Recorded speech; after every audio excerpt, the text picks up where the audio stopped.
દેવી તાલુકાના મેંધર ભાટ ગામે માટી ચોરીનું મોટું કૌભાંડ સામે આવ્યું છે। ભેજાબાજ કોન્ટ્રાક્ટરે સરકારી જમીનમાંથી ગેરકાયદેસર માટીનું ખનન કરી સુરત દમણ કોસ્ટલ હાઈવે માટે સરકારને પધરાવી દીધી। આમ સરકાર પાસેથી કરોડો રૂપિયાનું માટી ચોરીનું કૌભાંડ આચર્યું છે। સુરતથી ખાણ ખનીજ વિભાગની ફ્લાઇંગ સ્ક્વોડે રેડ કરી કરોડો રૂપિયાનું રેતી ચોરી કૌભાંડ પકડ્યું છે।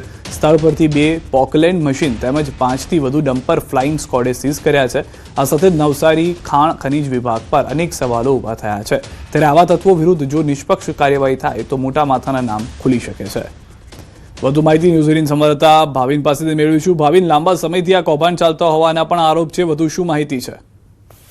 ચોક્કસથી સીધા જે સમગ્ર ઘટના છે નવસારી જિલ્લાના ગણદેવી તાલુકાની મેંધર ભાટની ઘટના છે અને ત્યાં જે રીતના હાલ નવનિર્મિત જે કોસ્ટલ હાઈવે બની રહ્યો છે અને આ કોસ્ટલ હાઈવેમાં આજે માટી ચોરી કરીને કોસ્ટલ હાઈવેનો જે પટ છે એ પૂરવામાં આવી રહ્યો હતો। એટલે ચોક્કસથી કહી શકાય કે જે કોન્ટ્રાક્ટરો છે જે માટી નાખી રહ્યા છે એ સરકાર પાસેથી તો કરોડો રૂપિયા માટી પુરાણના લેશે, પરંતુ જે માટી જે લોકો નાખી રહ્યા હતા એ માટી સરકારી જમીનમાંથી ચોરી કરીને જે કોસ્ટલ હાઈવેનું જે રોડનું નિર્માણ થઈ રહ્યું છે એમાં માટી પુરાણ કરી રહ્યા હતા। એટલે કે ચોક્કસથી કહી શકાય કે મોટા પાયે કરોડોનું કૌભાંડ છે।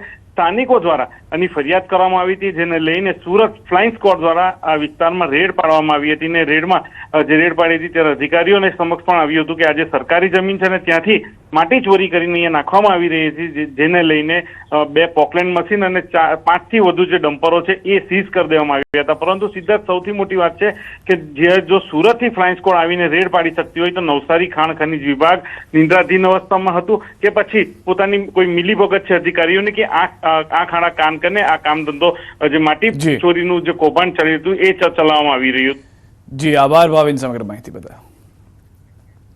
અમદાવાદથી ઉદયપુર તરફ જવાના નેશનલ હાઈવે રોડ નંબર 48માં શામળાજી નજીક બનાવાયેલા બ્રિજમાં મોટું ગાબડું પડતા હાઈવેની કામગીરી સામે અનેક સવાલો ઊભા થયા છે। 2 થી 3 વર્ષ અગાઉ જ બનેલા બ્રિજ ઉપરના રોડમાં ગાબડું પડતા સ્થાનિકો આ રોડમાં ભ્રષ્ટાચાર થયો હોવાના આક્ષેપ કરી રહ્યા છે કે આવડો મોટો ભૂવો આ નેશનલ હાઈવે ઉપર જો હોય તો બીજા રોડ ઉપર શું સ્થિતિ હોય।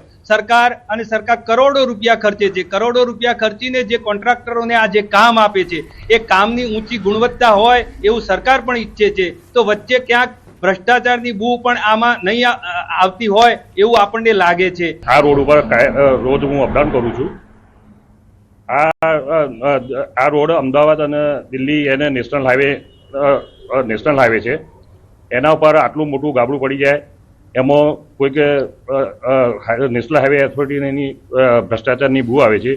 ભૂતકાળમાં પણ કેટલીક ગંભીરા બ્રિજ જેવી ઘટનાઓ ઘટેલી છે, તો આ બ્રિજ સત્વરે રિપેર કરી અને વાહનો પૂર્ણ વ્યવસ્થિત ચાલુ થાય એવી અમે ઈચ્છીએ છીએ। સમાચારો